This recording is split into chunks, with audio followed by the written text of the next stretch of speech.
unabadilisha uchumi, tupunguze gharama ya maisha. That we shall allocate 50% of all cabinet positions to the women of Kenya. If I get the opportunity to run a government, there will be no corruption. Jamaa moja hapa ameniambia bei ya unga karibu imepita bei ya sufuria. Pengine wale wengine walinitangulia wangesamehewa. Mwingine angesema sikuwa na elimu ya kutosha. Mwingine angesema nilikuwa mzee. Mwingine angesema sikuelewa sana. Lakini mimi nitasema nini? Tutakuwa na hustler fund ambayo itamuwezesha kila Mkenya, mama mboga akiweko, mtu wa saluna akiweko, jamaa wa bodaboda akiweko, katika ile mpango yetu. I have made a commitment that when I am done with being president, I will be an evangelist. Ili unaweza kupata pesa ya kuinua biashara yako, hamutasumbuliwa tena na mashailo, hamutahangaishwa tena na fuliza, mutakuwa na pesa ya serikali ya kuinua biashara zenu. Mimi nataka niwaambie hii mafuta inaongezwa usiku na mchana. Mimi nataka niwaeleze ya kwamba these people don't understand the damage they are doing to the people and the economy of Kenya. Leo mnanunua mtungi ya gas shilingi 2,000, shilingi 2,800. Tumesema sasa tutaweka pesa ya serikali kupunguza gharama ya mtungi ya gas. Ile ya kilo 6 mnanunua 2,500, 2,800, tutaishukisha chini mpaka shilingi 500 ama 300.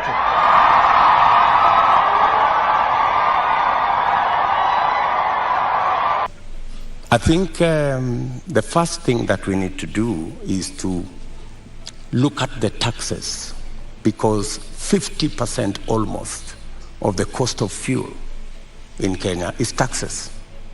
Within the first 100 days, we will eliminate all hurdles and we will bring the 23 milk coolers for the people of Kiambu. By the grace of God, we have got here. And let me say,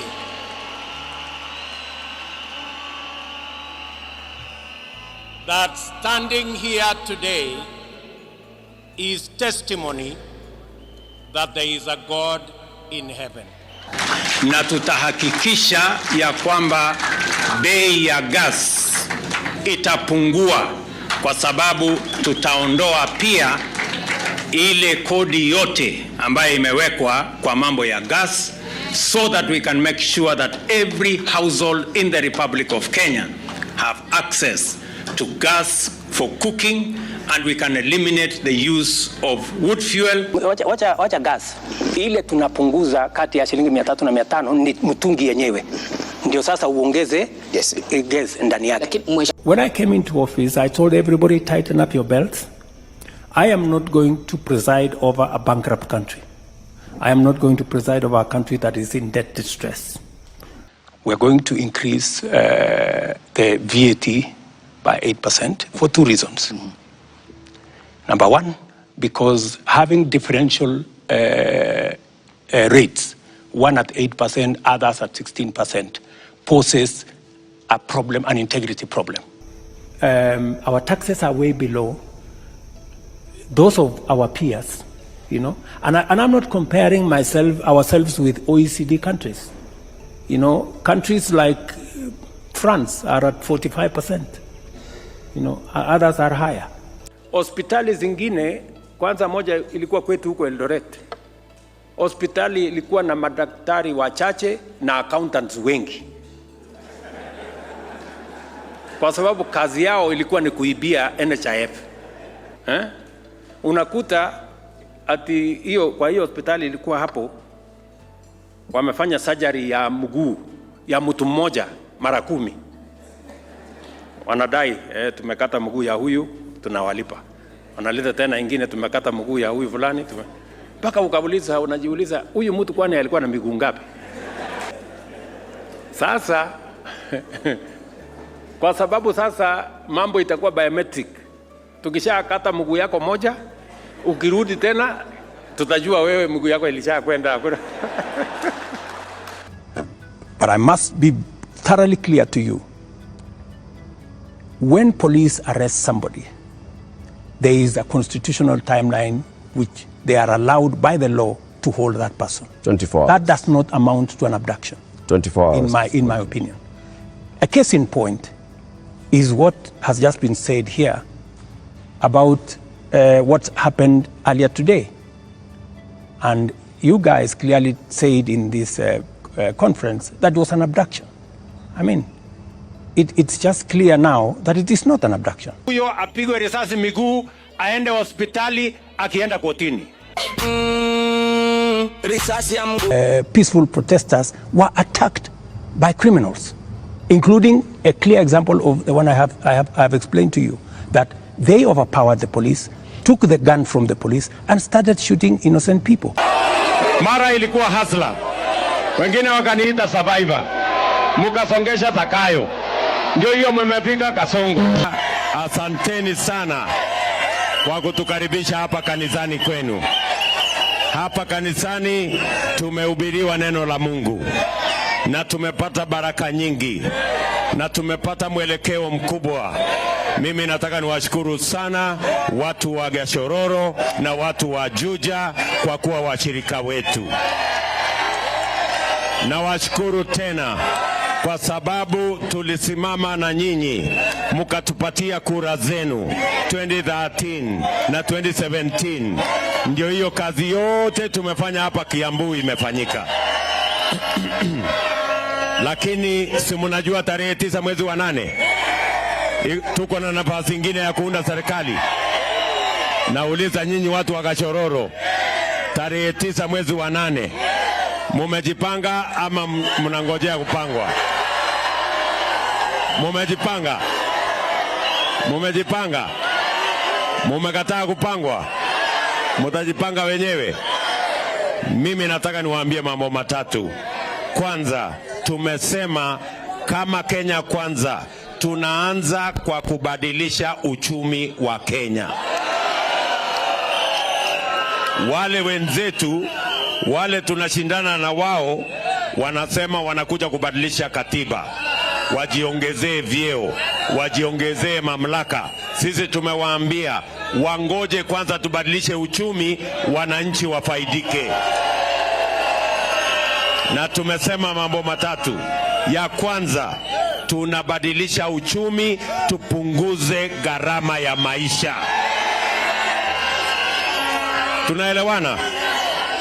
Mimi nauliza nyinyi, si hawa jamaa wa handshake, si ndio wako Azimio? Handshake si ni Azimio? Miaka 4, miaka 5 wamekuwa wakiendesha serikali ya handshake. Bei ya unga imeshuka, imepanda. Saa hizi nasikia watu wa handshake wanatuambia ati watabadilisha bei ya vyakula.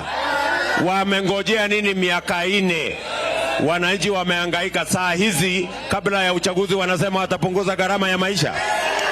Si hawa watu wanataka kututapeli? Si wanatubeba ufala? Ni kweli ama si kweli?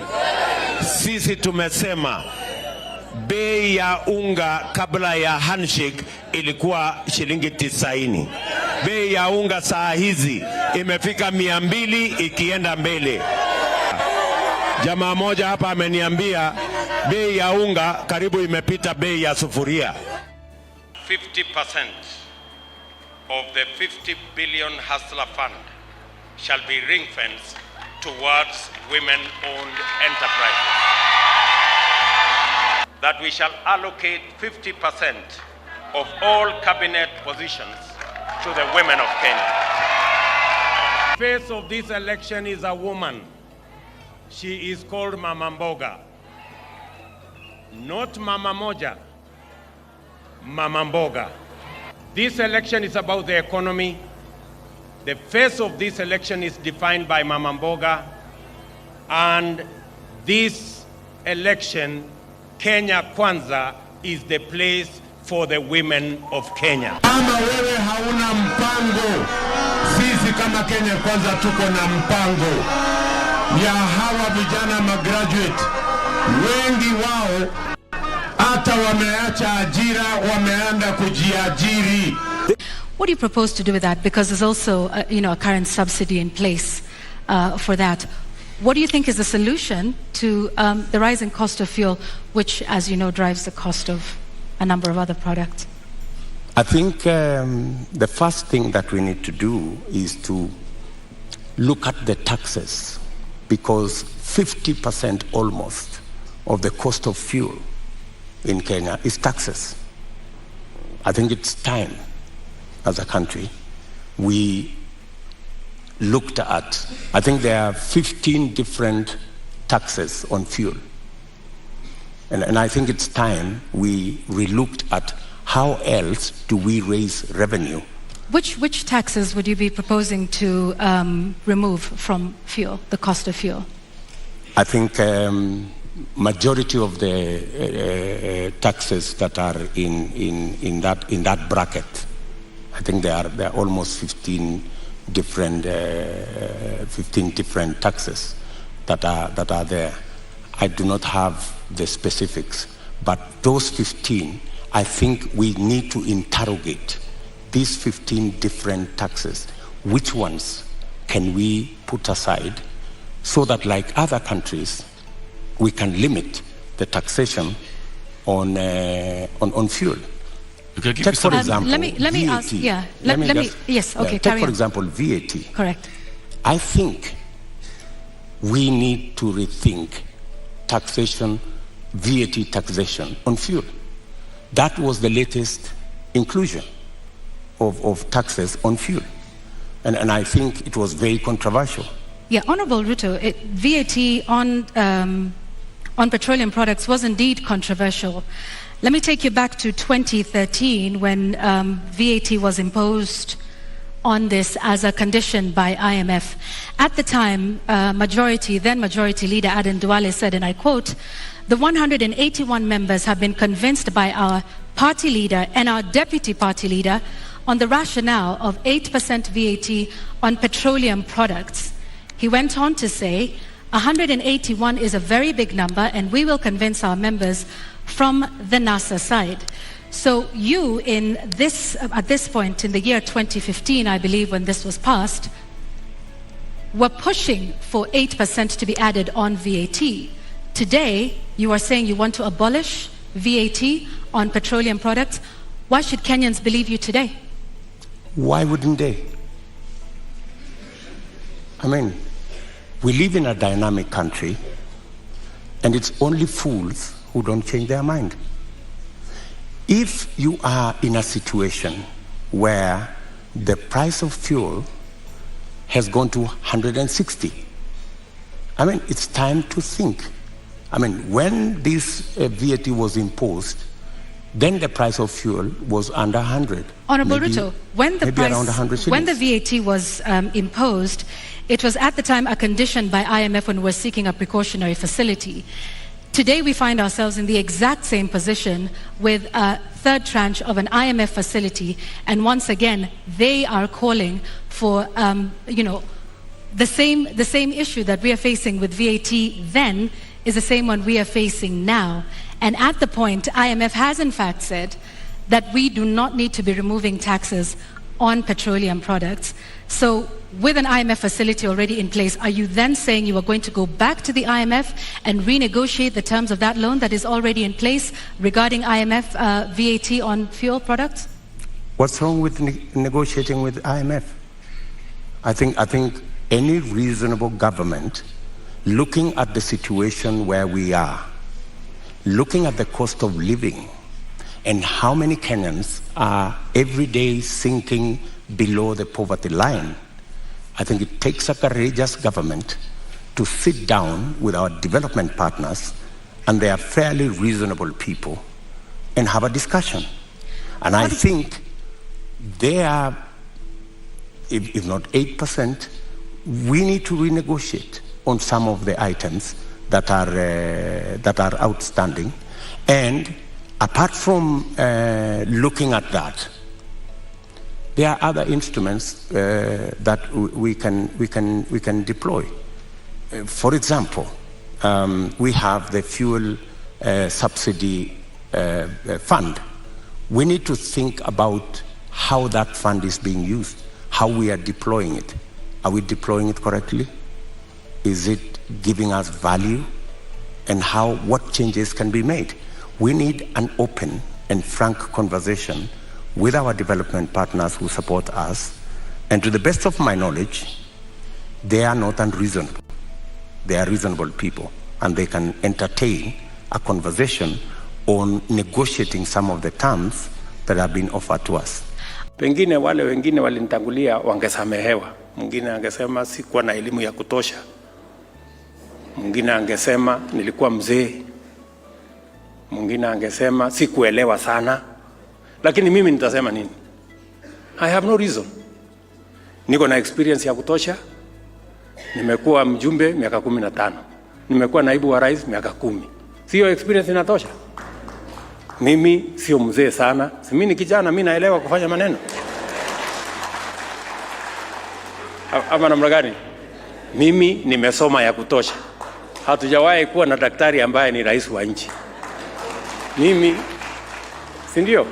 Mimi ni mtu naelewa. Mimi nimezaliwa huko mashinani. Sasa shida ya Kenya mimi naelewa. Sasa mimi nitasema nimekosa kufanya hii kazi kwa sababu gani? I have no reason. I don't have an excuse. So I have to do the difficult job.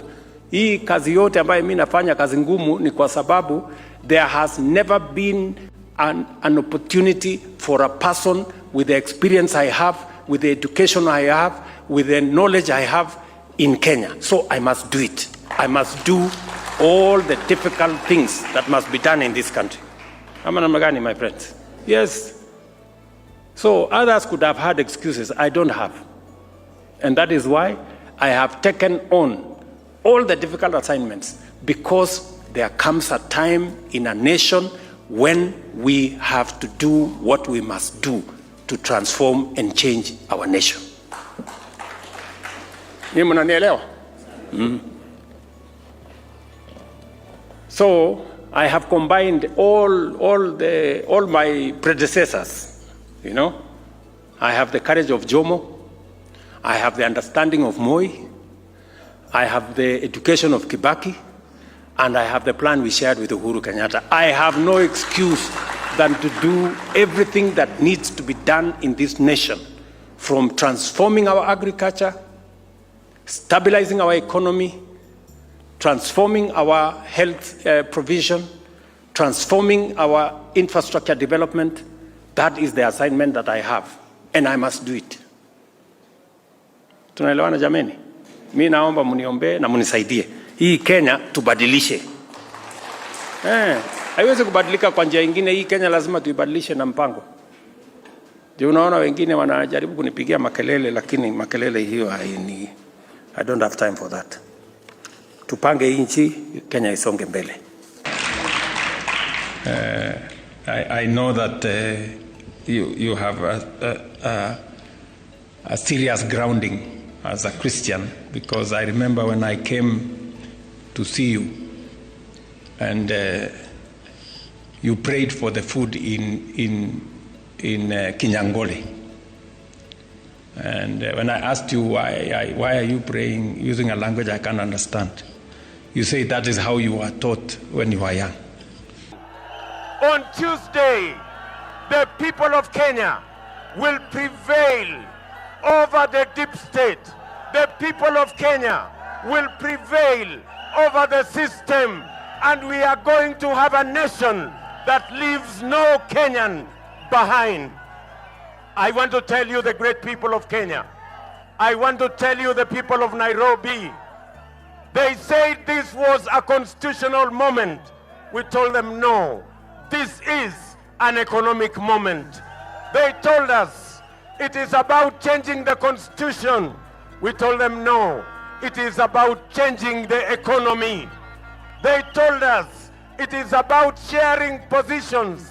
We told them no, it is about creating jobs for the young people of our nation. They told us it is about sharing power amongst those in power and those who can access power. We told them no, it is about the empowerment of Mama Mboga, the empowerment of the border gentleman, the empowerment of the hustlers, the empowerment of the ordinary citizen. It is not about sharing power. They told us it is about leaders. We told them it's about the people. We told them it is about the people. We will tell them it is about the people. And on Tuesday, it is going to be about the people. Tunaelewana jameni? Tunaelewana jameni? And that is why I stand on this podium today to tell the people of Kenya they should not be afraid. There is a God in heaven who is going to make sure Tuesday the will of God is going to happen. That we will prevail over the deep state. The deep state will not stop us. The system will not stop us. The powerful will not stop us. This is going to be the culmination that the people of Kenya are supreme. It is the people who hire and fire governments, and we will prove them on Tuesday that it is the people of Kenya who will make the decision to take Kenya forward. Wakenya muko jameni? Wakenya muko? And let me tell you, the great people of Nairobi, let me tell you, the people of Kenya, on Tuesday, the choice is as clear as day is from night. On Tuesday, you will be choosing between the team that has a plan about the future of our country and the team that will tell you many stories about the past and what happened in the past. I want to tell you, the people of Nairobi, as I tell every Kenyan, to choose the future, to choose the team, to choose the leader that has a plan for the future of our country. And we are saying here in Nyayo Stadium, as we make our final statement, that on Tuesday you will be choosing a plan that will reduce the cost of living so that every citizen, the 50 million of us, can afford a decent meal, can afford a decent house, and every one of us can be able to take their children to school. We are committing that we are going to bring down the cost of living. Many Kenyans are living below the poverty line. We have the plan to grow more food. We have the plan on subsidized fertilizer. We have the plan on subsidized seeds. We have the plan on irrigation. And that is the Kenya Kwanza plan. Tuko pamoja jameni? Tuko pamoja? I want to tell the young people of our country, you will not trek the streets again. You will not wander in our markets again. We have a Marshall Plan on youth employment. We will deploy every year 200 billion Kenya shillings so that we can raise our textile industry, our leather industry, our wood industry, in agro-processing, in value addition, in manufacturing, in housing, so that we can create opportunities, we can create jobs for millions of young people today who are out of school, out of college, yet they have degrees and diplomas and certificates, yet they are meaningless because they have no opportunities in a country they call home. And that is why the young people of our country, vijana muko, vijana wa Nairobi muko, vijana wa Kenya muko.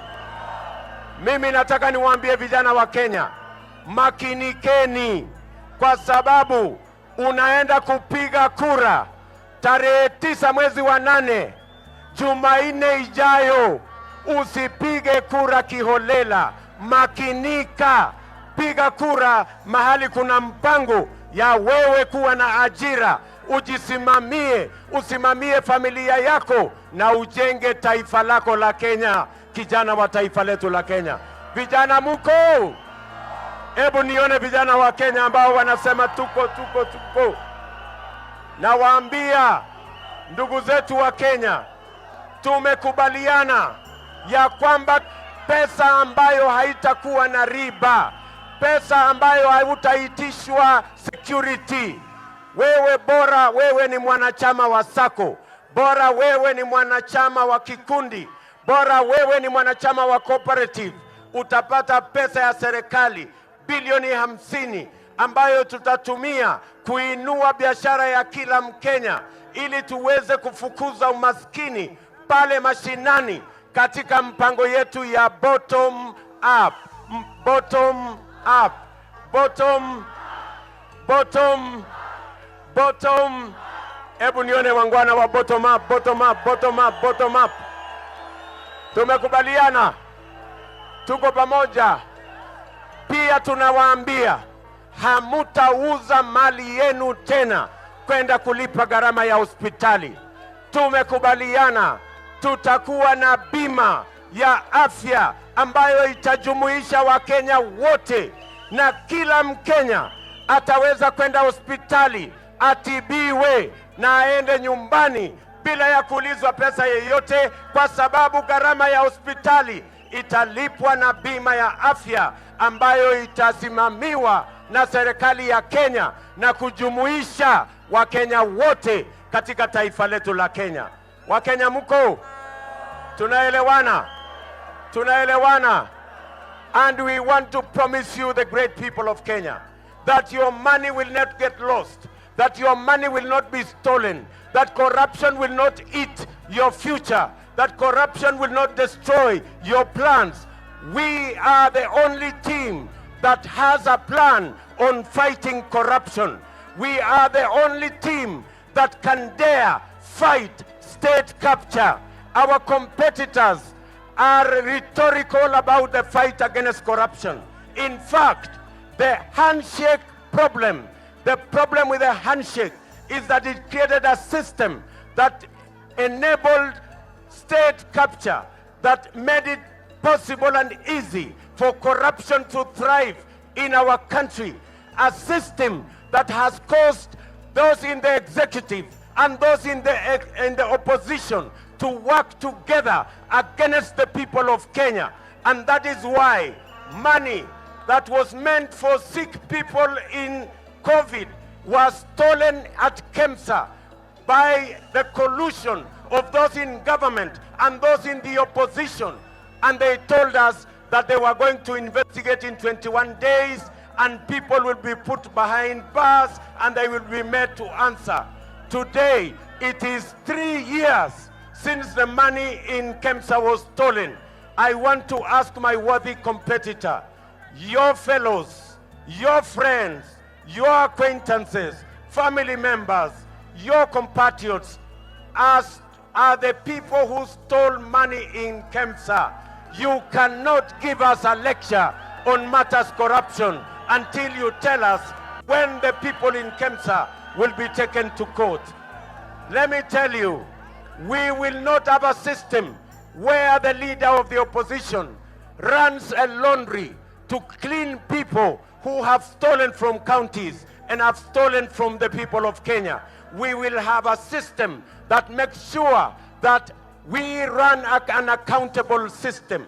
And I want to promise the people of Kenya, we have the plan on how to make sure that the criminal justice system is given not just constitutional independence, but it is also given financial independence so that our criminal justice system can go after everybody, irrespective of who they are, irrespective of the office they hold, irrespective of the power they wield.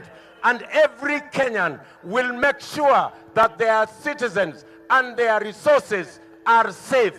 The only way we can fight corruption effectively is when we build the institutions that are charged with managing and dealing with matters of theft, matters of corruption. And that is what the Kenya Kwanza plan has in store for the people of Kenya. Our competitors talk about corruption. We have a plan on how to fight corruption. We have a plan on how to build the institutions that will deal with corruption firmly, decisively, and with finality. I want to commit to the people of Kenya that we will make sure that our courts are not only independent, but they have financial independence, which they have never had for the last 50 years of our independence, because it was convenient to control the judiciary using the resources that they have. I want to commit to the people of Kenya that in the Kenya Kwanza plan, and in fact it is the only plan that has the potential to fight corruption, we are going to move the fight against corruption from being a political tool to being a constitutional fight against any corrupt person, irrespective of the office they occupy or the power they wield. And let me say, in conclusion, this election, the good people of Kenya, it is obvious, it is clear, we can see the horizon that this election is done, that this election is done, that the people of Kenya have finally made a decision not to go backwards, but a decision to go forwards. And I want to promise you that your trust in me and in the Kenya Kwanza team, we will not let you down. We will make sure that our commitments, which we have signed in our charters, will be fulfilled one by one. Hold us to account. Hold the charters, we will hold the charters as a performance contract and evaluate our performance 5 years from today. Watu wa Kenya tuelewana jameni? Ndugu zangu watu wa Kanairo tumekubaliana? Hebu nione wale wanasema tunakubaliana. I want to promise the people of Kenya that I will not participate in anything that undermines the Constitution of Kenya. I will not participate in anything that brings confusion between the separation of powers, between the accountability of any government. And even if it will be necessary for us to agree on certain things, I will never participate in agreeing to undermine the Constitution of Kenya. And let me commit that on 9th, when the people of Kenya make their decision as Kenya Kwanza, we will respect the decision of the people of Kenya, because we are Democrats. We believe in institutions, and we believe that a peaceful Kenya is good for everybody, irrespective of where, on which side of government they are, or irrespective of what religion or what color or what community they come from. We believe peace is at the heart of the development of any country. I am asking every Kenyan, wherever you are, to make sure that you play your part in making sure we have a peaceful election on 9th of August and a peaceful transition going forward to the Kenya Kwanza government. And I want to promise our friends, our worthy competitors, that we will respect the Constitution. We know that you will have roles to play. We will not compromise your opportunity, your mandate to run the responsibilities given to you by the Constitution. We will respect the Constitution. We are people who believe in constitutionalism. We are people who believe in the rule of law. And I want to ask my worthy brother on the other side that when Tuesday is done, we will have a cup of tea and we will agree which role you are going to play as the leader of the opposition. And I want to commit that I love this country so much that I will not participate in anything that undermines the Constitution of our motherland. That is how much I love the people and I love my country, the Kenya that we all belong. And I want to ask our competitors to be measured in whatever steps that they will take. We want to agree so that Kenya can move forward. Makubaliana jameni? I want to tell my brother President Uhuru Kenyatta, my good brother, we worked together. We achieved much together. But as fate would have it, you chose a different path. And I wish you well as you go to retirement. I am very confident that this country will move forward. I am very confident that you know my capacity. I do not want you to fear. You have nothing to fear, because I will respect the foundation you built. I will respect the things we did together, but I will build on that foundation. And my friend, it is going to be phenomenal. I know you know that it is going to be phenomenal. You don't have to worry that I might do better than you have done. It is our country we are trying to build. You have no fear. Just trust the people of Kenya to make the choice on the 9th of August. And Kenya is going to be well. I want to ask every Kenyan, please don't agree to be compromised. Don't agree to compromise the future of your children. Don't sell your birthright. Don't sell your vote. Go vote for the leadership that has the plan to take your family, to take you, your family, and your country into the future.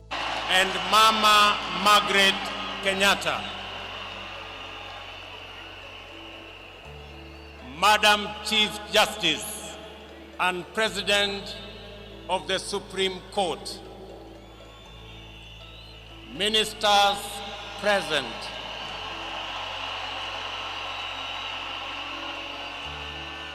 Your Excellencies, governors and deputy governors, all leaders, and the dear people of the Republic of Kenya, good afternoon. Hamjambo. Hamjambo. Bwana Yesu asifiwe. Assalamu alaikum. Hebu tusalimiane hewani nione hivyo.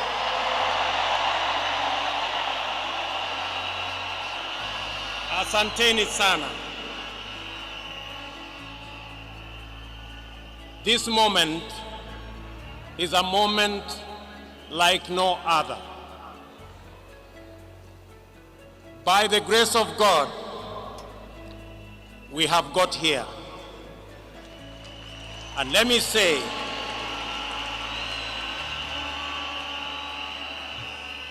that standing here today is testimony that there is a God in heaven.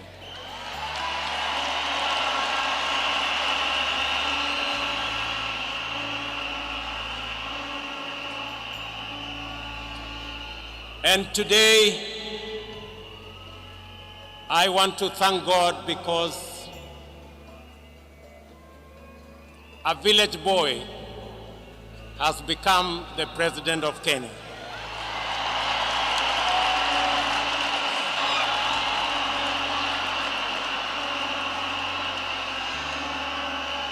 I want to thank my wife and family for always praying for me and praying for my team. I want to thank the many friends who have been with me in this journey. Many have gone through difficult times because of their association with me. Friends, I want to say thank you very much. We have to cut our spending, and there is no free lunch. And we have to think of what we need to do two fundamental things. reduce. We cannot spend what we don't have. And number two, if we look at our peers, and you know, Kenyans have been socialized to believe that they pay the highest taxes. But empirical data shows Kenya as of last year, our tax as a percentage of our revenues was 14%. Our peers in the continent is on average between 22 and 25%, which means we are way below. So I persuaded and I made a case to the people of Kenya that we must begin to enhance our revenue. Because if we are a serious state, we must be able to enhance our taxes. So my drive is to push Kenya. Possibly this year we will be at 16% from 14%. I want in my term, God willing, to leave it at between 20 and 22%. It's going to be difficult. I have a lot of explaining to do. People will complain, but I know finally they will appreciate that the money we go to borrow from the World Bank is savings of other countries. We have to begin to live within our means.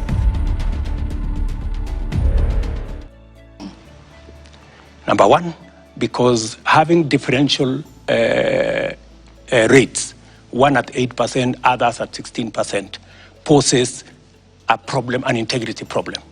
People use it as a loophole to manipulate numbers, you know, VAT in, VAT out. So the advice that my economic team working with Treasury gave was we must eliminate this loophole that people are exploiting, number one.